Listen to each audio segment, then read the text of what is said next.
Calendar of Sonnets by Helen Jackson. January.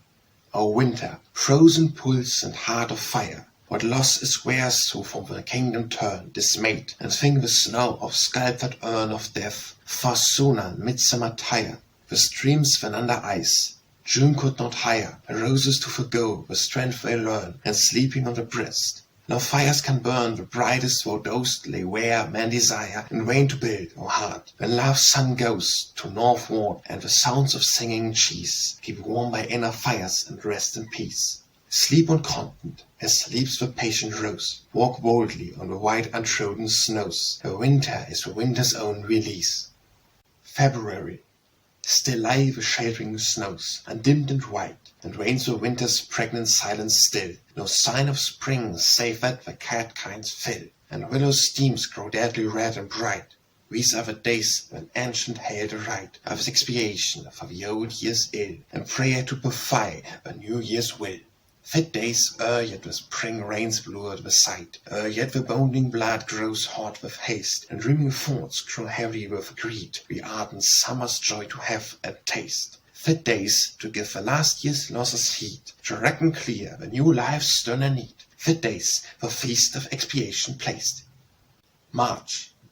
Month which the warring ancients strangely styled the month of war, as if in their fierce ways were any month of peace. In the rough days I find no war nature, for the wild winds clash and clang, and broken roads are built at feet of writhing trees. The violets waste their heads without affright, without amaze, and sleep through all the din, as sleeps a child.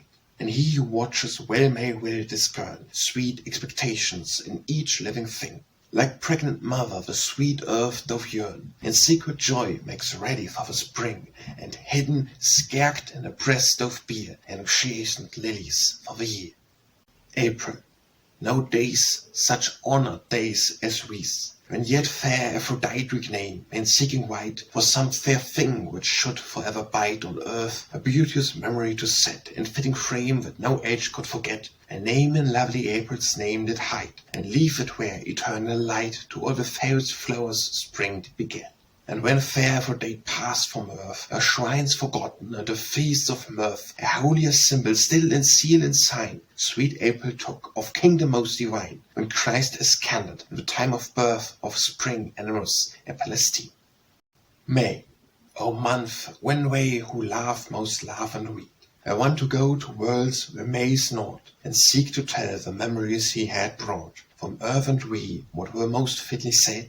I know not if a rosy shower sheet from apple boards, or if a soft green road and fields, or if a robin's corny front the most with the delight. Perhaps they read the best who in the ancient time did say, or word the scared month unto the old.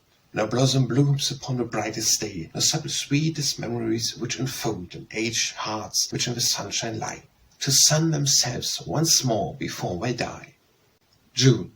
O month whose promise and fulfilment blend, and burst in one, it seems the earth can store in all a roomy house no treasure more. Of all her wealth no farthing half to spend on fruit, and once the stintless flowering end.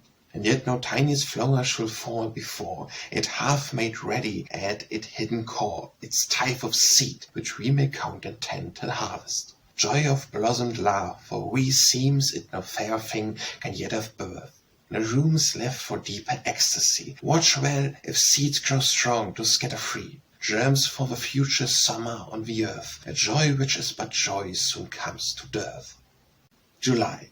Some flowers are withered and some joys have died. The garden reeks with an East Indian scent. From beds where gilliflowers stand weak and spent, a white heat pales the skies from side to side. But in still lakes and rivers, cold content, like starry blooms on a new firmament, white lilies float and wriggly abide, in vain the cruel skies where hot rays sheet. The lily dares not fear the brazen glare, in vain the pallid clouds refuse to share the dews. The lily feels no thirst, no dread. Unharmed she lifts her queenly face and head, she drinks of living waters and keeps fair. August.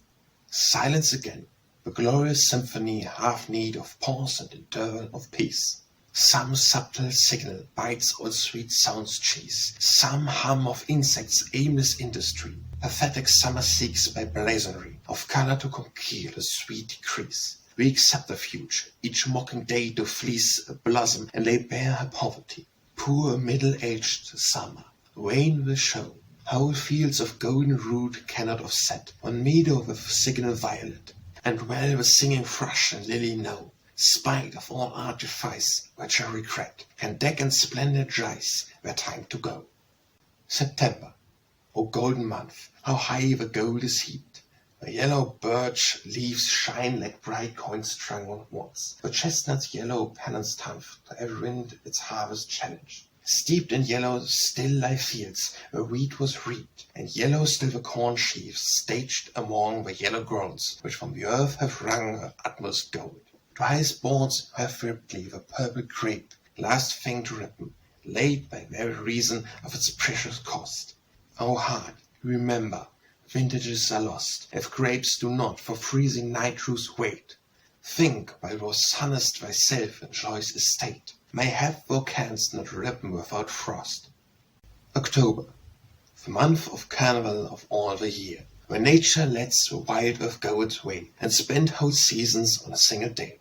The springtime holds a white and purple deer. October, lavish, flaunts on far and near. The summer Charlie her rats doth lay, like jewels on a coast lies array. October scornful burns them on a bier. The winter haunts his pearl of frost and sign of kingdom. Whiter pearls on the winter new of empress war and Egypt's ancient line. October feasting neath the dome of blue drinks at a single draught, slow filtered through sunshiny air as in a tingling wine. November. This is the treacherous month when autumn days with summer's voice come bearing summer gifts.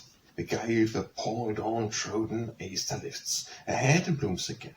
The soft, warm haze makes moist once more the sere and dusty ways, and creeping through where dead leaves lie in drifts, the violet returns.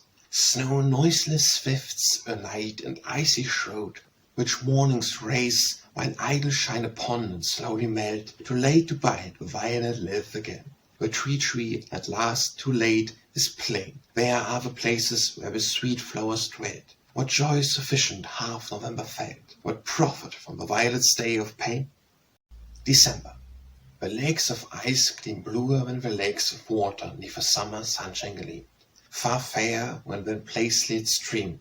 The brook its frozen architecture makes, and under bridges wide its swift way takes. Snow comes and goes as messenger from dream might linger on the road. Or one who deemed his message hostile gently for their sakes, who listened might reveal it by degrees. We jeet against the cold of winter wind, O loins snow with mighty bands of sleep, in longest, darkest nights take rest and ease, and every shortening day, as shadows creep of the brief noontide, fresh surprises find.